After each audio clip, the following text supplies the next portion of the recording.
Бізде Воланс Bunny Baby, турецкая пряжа, наполнение Halla Fiber, барлығы ручной жасалған қыздар, қолдан тоқылған ойыншықтар. Және де балабақшаға немесе өздеріңіздің балапандарыңызға дамытуға арналған осындай қолға киіп ойнайтын ойыншықтар тапсырысқа берсеңіздер болады. Мынау бізде Астана қаласына тапсырыс. Бауырсақ ертегісі, яғни колобок ертегісінің кейіпкерлерін тоқып жатырмын.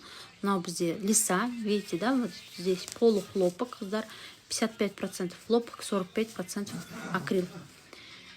Бұл өңбейді, стиральный машинаға жуыла береді, дым болмайды, бала аузына шайнаса да ешқандай аллергия туғызбайды.